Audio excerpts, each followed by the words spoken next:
إن الحمد لله نحمده ونستعينه ونستغفره ونعوذ بالله من شرور أنفسنا ومن سيئات أعمالنا من يهده الله فلا مضل له ومن يضلل فلا هادي له وأشهد أن لا إله إلا الله وحده لا شريك له وأشهد أن نبينا محمدا عبد الله ورسوله أما بعد فإن أصدق الحديث كتاب الله وخير الهدي هدي محمد صلى الله عليه وسلم وشر الأمور محدثاتها وكل محدثة بدعة وكل بدعة ضلالة وكل ضلالة في النار.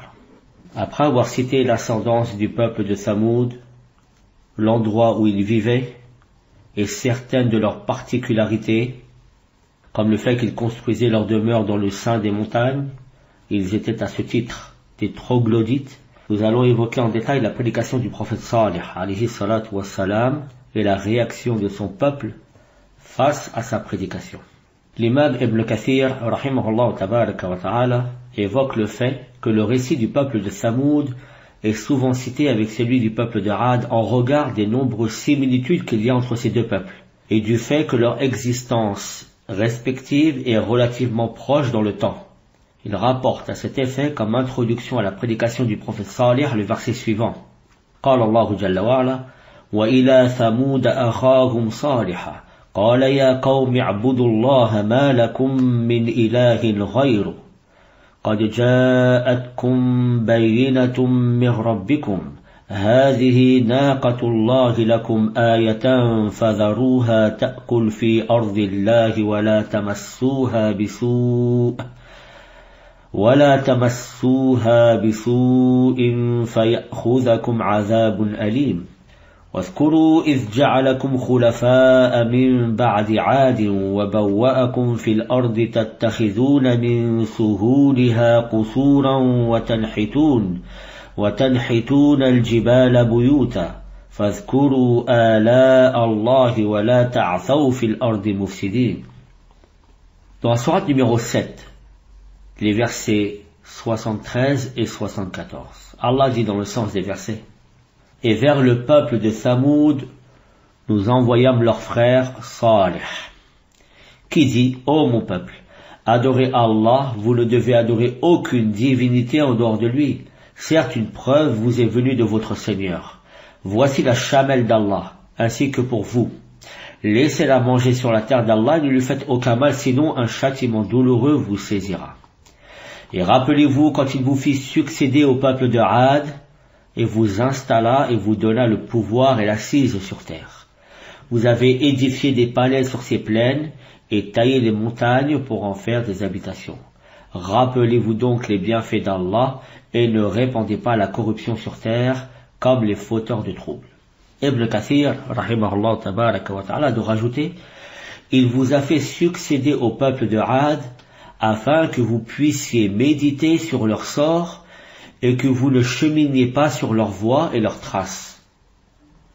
Ce qui ressort également de ces versets est qu'Allah Jalla Jalalu leur rappelle les bienfaits par lesquels il les a comblés en leur permettant de construire des demeures dans le sein des montagnes, attirant ainsi leur attention à reconnaître les bienfaits de leur Seigneur, de le remercier, d'être reconnaissant envers lui, d'accomplir les bonnes œuvres et en tout premier lieu de lui vouer un culte exclusif.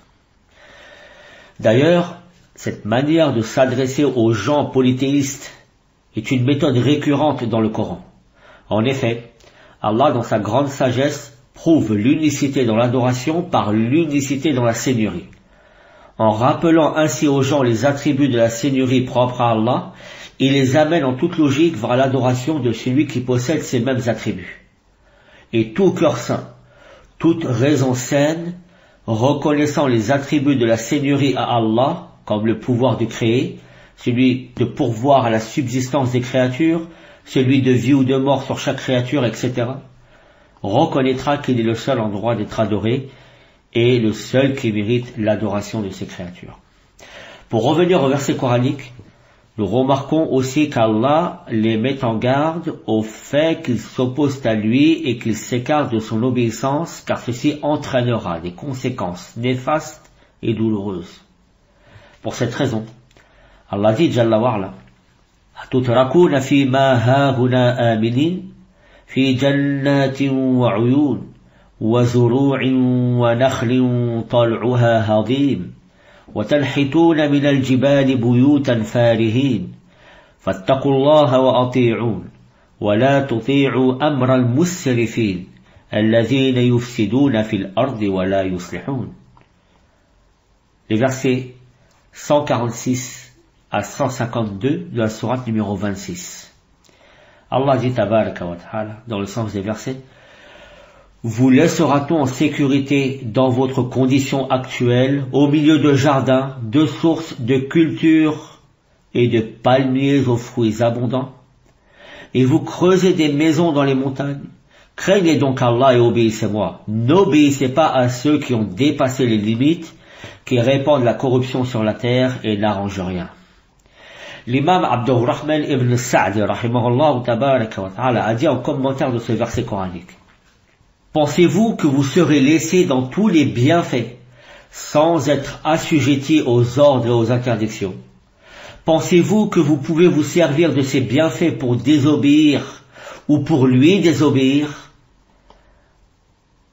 Vous avez certes atteint la maîtrise nécessaire pour pouvoir construire des demeures à partir des montagnes. Craignez Allah et obéissez-moi. N'obéissez pas à tous ceux qui ont dépassé les limites, parmi ceux qui commettent la corruption sur terre et ne réforment rien. Ceux-là même qui ont pour habitude de commettre la corruption sur terre en commettant toutes sortes de désobéissances et en invitant les gens à celle-ci.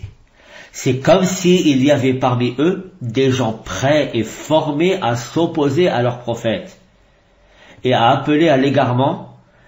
En réalité, c'est comme s'il y avait parmi eux des gens réfractaires à la vérité. C'est pour cette raison que le prophète Salih alayhi salatu wassalam leur interdit d'être trompés par ces derniers. Il se peut que ces gens-là soient ceux cités dans les versets coraniques suivants, où Allah dit Jalla wa'ala: وَكَانَ فِي الْمَدِينَةِ تِسْعَةُ رَهْطٍ يُفْسِدُونَ فِي الْأَرْضِ وَلَا يُصْلِحُونَ. Dans la sourate numéro 27, le verset 48, et il y avait dans la ville un groupe de 9 individus qui semaient le désordre sur terre et ne faisaient rien de bon. Nous reviendrons en détail sur ce verset coranique dans notre prochain cours, Inch'Allah tabaraka wa ta'ala, car en réalité ce furent ceux qui ourdirent un complot pour tuer le prophète Salih alayhi salatu wassalam. Le prophète Salih alayhi salatu wassalam leur dit aussi: وَإِلَى ثَمُودَ أَخَاهُمْ صَالِحًا قَالَ يَا قَوْمِ اعْبُدُوا اللَّهَ مَا لَكُمْ مِنْ إِلَٰهٍ غَيْرُهُ هُوَ أَنشَأَكُمْ مِنَ الْأَرْضِ وَاسْتَعْمَرَكُمْ فِيهَا فَاسْتَغْفِرُوهُ ثُمَّ تُوبُوا إِلَيْهِ إِنَّ رَبِّي قَرِيبٌ مُجِيبٌ. En sourate numéro 11, verset 61, Allah dit Jalla wa'ala: ô mon peuple, adorez Allah, vous n'avez point de divinité digne d'adoration en dehors de lui. De la terre il vous a créé, et il vous l'a fait peupler. Implorez donc son pardon et repentez-vous à lui. Mon Seigneur est proche et répond à l'appel de celui qui l'appelle. Ibn Kathir, rahimahullah tabaraka wa ta'ala, a dit: c'est-à-dire que c'est lui qui vous a créé à partir de la terre, puis vous l'a fait peupler, en vous l'accordant, avec ce qu'elle contient comme plante et ce qu'elle contient comme fruit. Il est donc le Créateur, le grand pourvoyeur de subsistance, et il est le seul à mériter l'adoration. Fin de citation. Le prophète Salih, alayhi salatu wassalam, à l'instar de ses prédécesseurs, a usé de douceur dans sa prédication, espérant ainsi que son message touche les cœurs et ait plus d'impact sur leur personne. Cependant, ils étaient réfractaires et indociles vis-à-vis de ceux à quoi il les appelait, et lui firent même la remarque suivante: قالوا يا صالح قد كنت فينا مرجوا قبل هذا. Ils dirent: ô Salih, tu étais auparavant un espoir pour nous. Comme ceci a été rapporté dans la sourate numéro 11, le verset 62. Écoutez ce que dit l'imam Sa'di rahimallahu tabaraka wa ta'ala sur ce verset. C'est-à-dire, nous espérions en toi trouver un homme raisonné et bénéfique pour les gens. Et l'imam Sa'di a dit, rahimahullah tabaraka wa ta'ala, ceci est un aveu de leur part envers leur prophète Salih, quant au fait que ce dernier ne cessait de jouir des plus hautes moralités et des plus nobles comportements et qu'il était de ce fait le meilleur de son peuple. Mais dès lors que le prophète Salih, alayhi salatu wassalam, vint à eux avec cette prédication au monothéisme, au tawhid, contraire à leurs aspirations et leurs passions dégradantes, ils dirent cette parole qui revient à dire « Tu étais auparavant parfait et maintenant tu as corrompu et entaché l'image que l'on avait de toi, à tel point que l'on n'espère plus aucun bien venant de ta part. » Fin de citation. Quant à l'imam al-Tabari et l'imam al-Barawi, rahimahumullah, ils soutiennent le fait que le peuple de Thamoud espérait en la personne du prophète Salih, alayhi salatu wassalam, qu'il soit un chef parmi eux, en regard de ses nombreuses qualités et vertus. L'imam al-Barawi rapporte aussi une autre explication de ce verset coranique, à savoir qu'ils espéraient en lui qu'il revienne à la religion de ses ancêtres, le polythéisme. Mais son appel au tawhid marqua la fin de tous leurs espoirs. Ils désespérèrent de son éventuel retour et s'opposèrent à lui au final. Quoi qu'il en soit, toutes ces explications ne viennent pas se contredire les unes les autres, mais il se peut que certains d'entre eux aient dit cette parole dans cet objectif ou en pensant ceci, alors que d'autres ont dit cette parole espérant lui voir leur futur chef, etc., etc. Quel fut le message que leur a transmis le prophète Salih alayhi salatu wassalam? Leur a-t-il demandé le pouvoir?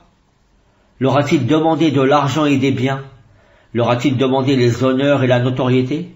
Il ne leur a seulement demandé que de vouer un culte exclusif au Seigneur des mondes. En effet, ils reprochèrent au prophète Salih alayhi salatu wassalam sa prédication et son message clair en disant « Atanhana an na'buda ma ya'budu aba'una wa innana lafi shakkim mimma tad'una ilayhi murib » Nous interdirais-tu d'adorer ce qu'adoraient nos ancêtres? Cependant, nous sommes dans un doute troublant au sujet de ce vers quoi tu nous invites. Mais ce verset, il veut dire aussi quelque chose d'autre. Il sous-entend une accusation de leur part envers le prophète Salih. C'est comme s'ils accusaient le prophète Salih d'avoir délibérément semé la confusion et le doute chez eux et dans leurs croyances. Tel fut le message du prophète Salih alayhi salatu wassalam. Un message empreint de douceur, de mansuétude et un bon comportement dans l'ordonnance du bien. Ce message avait aussi le mérite d'être clair et compréhensible pour tous, loin de tout sophisme, loin de toute confusion, loin de toute tortuosité.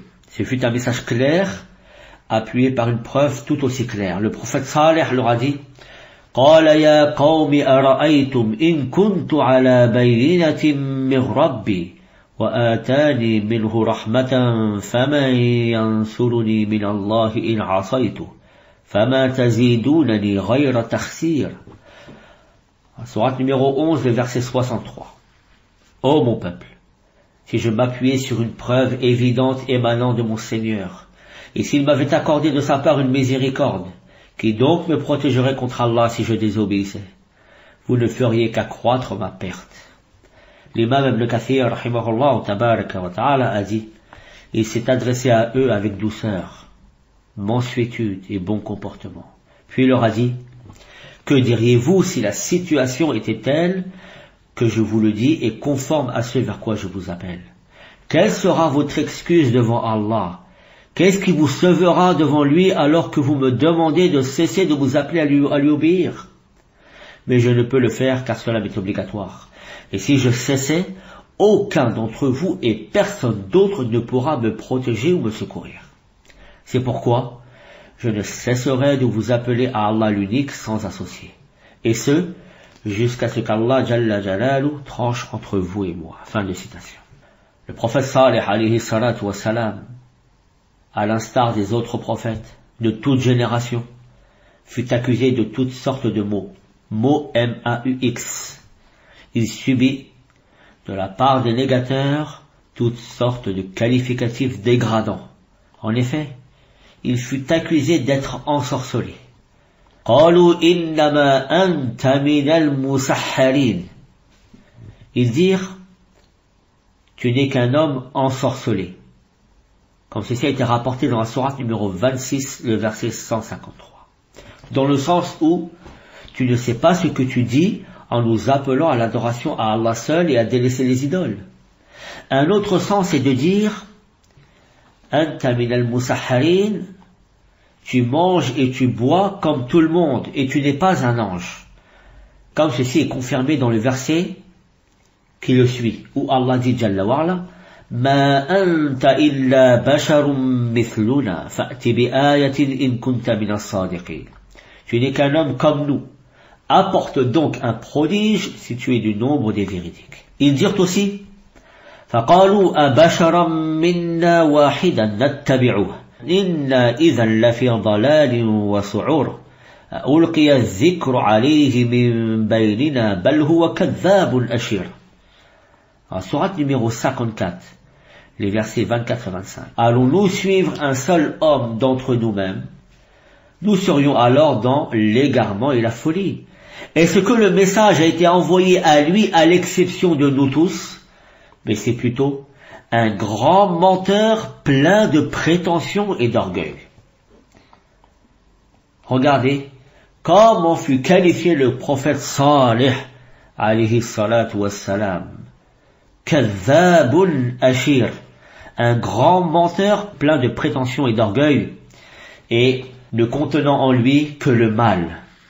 À la suite de tous ces événements, le peuple de Thamoud, comme pour défier leur prophète Salih alayhi salatu wassalam, décida de lui demander un miracle, afin de prouver la véracité de son message. Écoutez bien ce qu'a dit l'imam Abdurrahman ibn Sa'di, rahimahullah tabaraka wa ta'ala.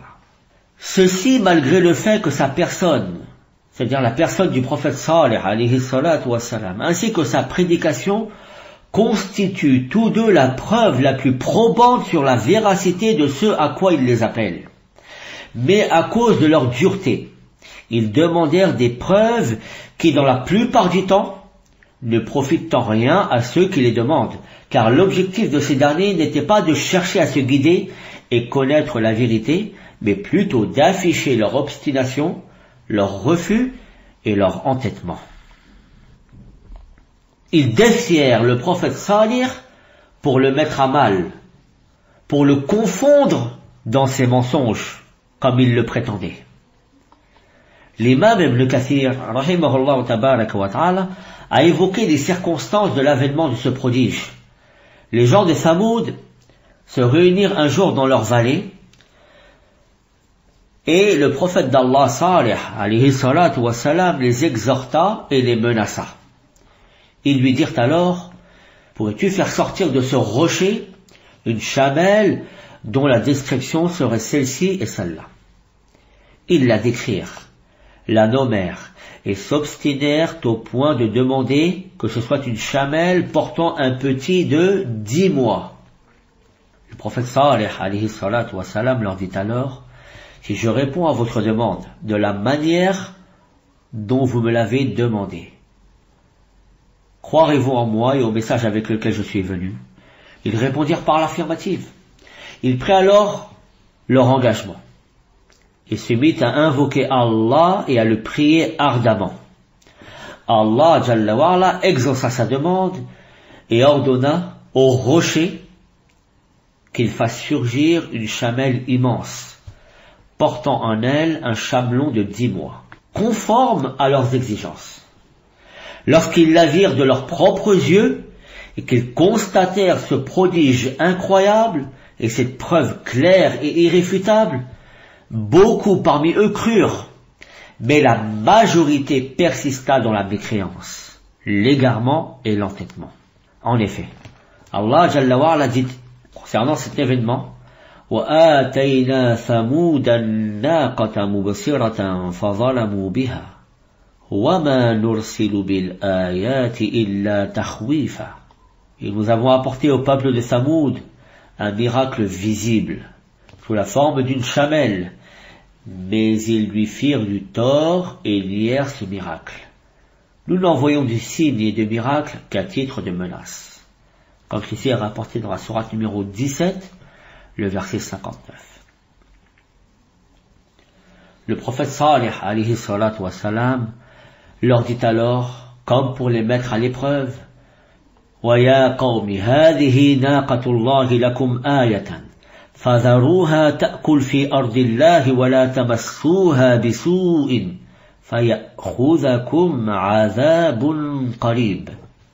Sourate numéro 11, verset 64. Ô mon peuple, voici la chamelle d'Allah qu'il vous a envoyée comme un signe. Laissez-la donc paître sur la terre d'Allah et ne lui faites aucun mal, sinon un châtiment proche vous saisira. Ibn Kathir rahimahullah tabaraka wa ta'ala a dit, le prophète Salih alayhi salatu wa salam attribua à Allah la chamelle. Il dit la chamelle d'Allah afin de montrer sa noblesse et son importance, comme le fait de dire la maison d'Allah ou bien le serviteur d'Allah. Cette chamelle constitua la preuve de la véracité de son message. Ils se mirent donc d'accord pour qu'elle reste parmi eux, mangeant où bon lui semble sur leur terre.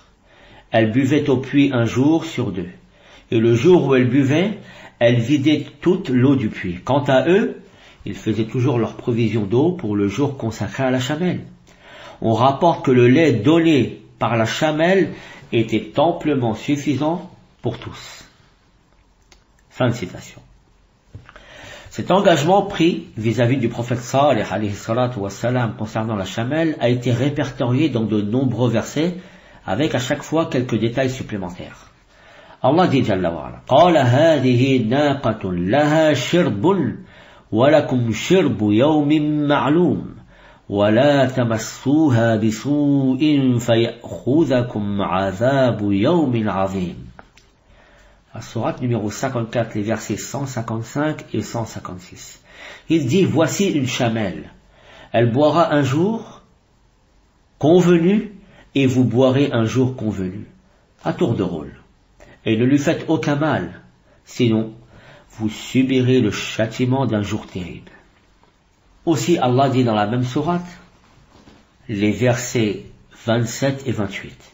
Inna mursilun naqati fitnatan lahum fartaqibhum wastabir wa nabbi'hum anna al-ma'a qismatun baynahum kullu shirbin muhtadar. Nous leur avons envoyé la chamelle comme une épreuve pour eux. Surveille-les donc et sois patient et informe-les que l'eau est partagée entre eux et la chamelle. Chacun boira à son tour. Allah Jalla Jalalu demanda cependant à son prophète de les surveiller et de patienter, comme pour lui montrer qu'ils ne respecteront pas cet engagement, qu'ils ne pourront patienter.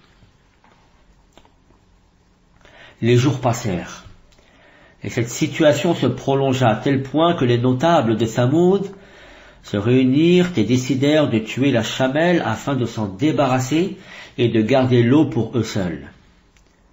On rapporte, et je parle ici au conditionnel car à ma connaissance il n'y a pas de hadith authentique sur le nom de celui qui exécutera la chamelle, mais nous avons en revanche la parole de plusieurs historiens et de commentateurs du Coran qui relatent le nom de cet homme et cet événement dans leurs livres.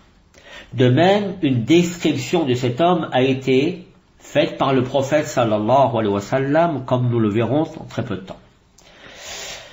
Ce fut leur chef qui s'exécuta à cette tâche de tuer la chamelle, Quddar ibn Salif ibn Junda.